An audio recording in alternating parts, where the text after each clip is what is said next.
International Superstar Soccer. Hello and welcome to my review of one of the most iconic football series. My name is Art and I will discuss the strengths and weaknesses of this game, so sit back and enjoy the show.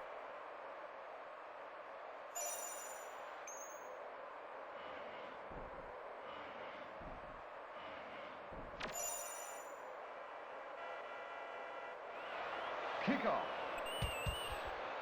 Live World Soccer Perfect 11, known as International Superstar Soccer, was the best football game for the Super Nintendo Entertainment System. It was released in Japan in 1994, and in the Western countries in 1995.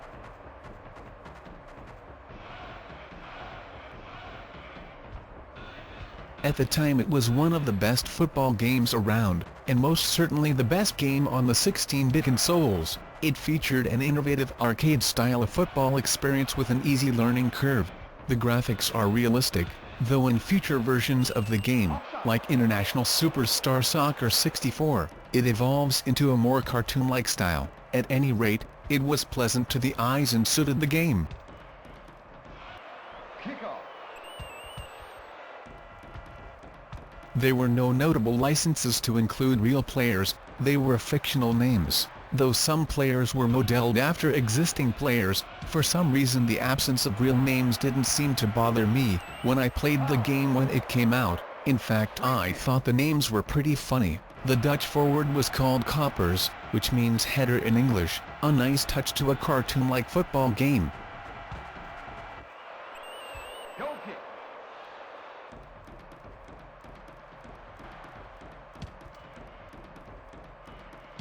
There are plenty of game modes to choose from.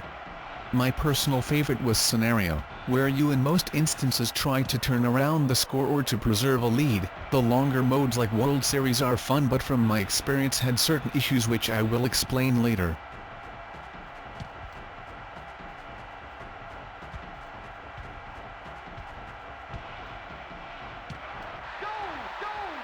Took me a while to score that goal. I am rusty. Hopefully I will start to play better now. Replay.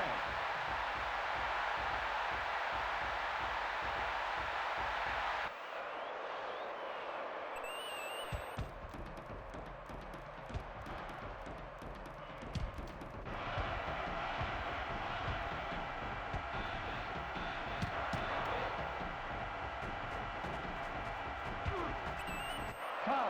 Well, that figures. Penalty kick. I meant to do that.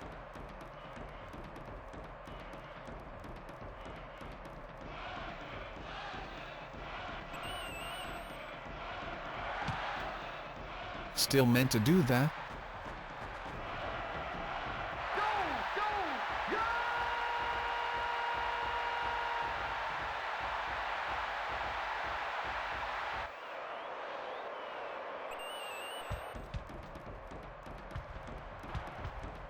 Well, at least in this game you can only take normal penalties, not annoying feints and delays before the kick like in FIFA. Well, anyway. Like a boss. I will do my front flip now. You mad? Replay.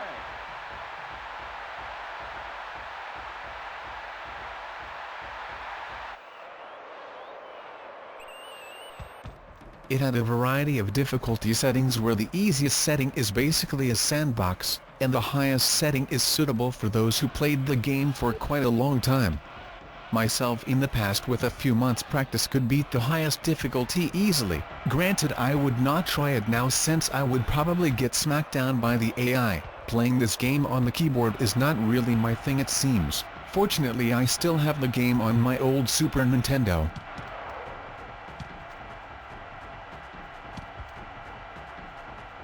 Special tricks were limited, but alright, you could do step over, feints, a back heel flip, use your body to protect the ball and a shoulder tackle.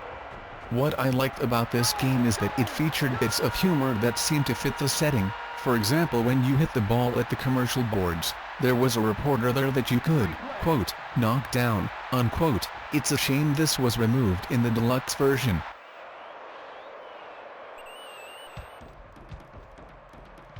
Speaking of the deluxe version, it featured some improvements that I liked. After all, playing with friends was what made the game great, and deluxe made it possible to play with your friend against the AI, something I did quite a lot back in the day.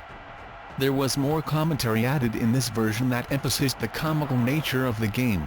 You can tackle the goalkeeper when the ball is out of play, which I admit I did a lot when I had a poor game.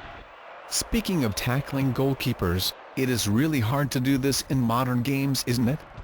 Just as annoying as the fact every offside decision is right. Dang, I hate that.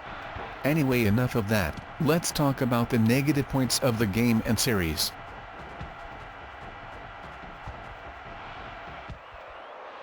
The biggest fault this game has is its save system. It uses a symbol system that is not only complicated but also long. I can tell you, in the past I have written down quite a few codes and I still somehow misread the symbol and lost my progress. This is especially annoying for the World Series since this game mode is the longest.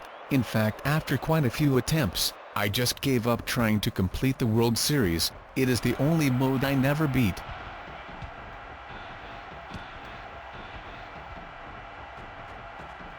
Another downside is the difficulty. As soon as you master the game, then the game becomes easy even on the hardest levels. In the past, for sport, I tried to run at the goalkeeper and try to do a back heel flip to score goals, which was awesome if it worked, but it is an indication that the difficulty is capped.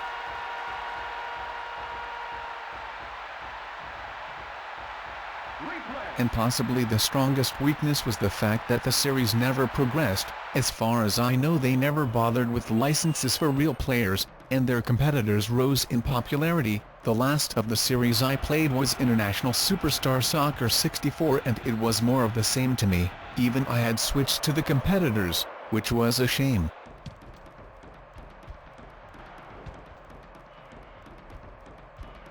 I never played any of the newer versions since International Superstar Soccer 64. The last game of the series, called International Superstar Soccer 3, came out in 2003, ending a once promising series.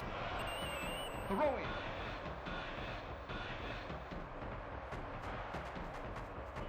My verdict: if you like football, or soccer if you live in the United States, then you must have tried this game at least once. I.S.S. and I.S.S. Deluxe are similar. I played them both and personally I feel Deluxe is easier, but that might be because I played the game the longest.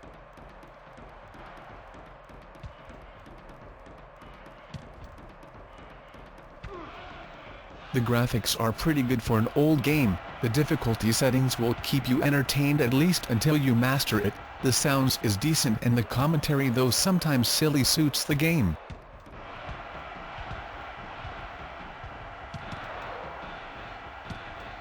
I give the game an 7.4 out of 10 rating.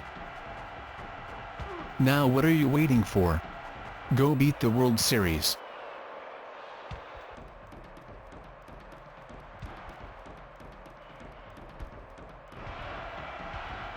If you like this video, then please press the like button, subscribe to my channel for more retro games and more. Thank you.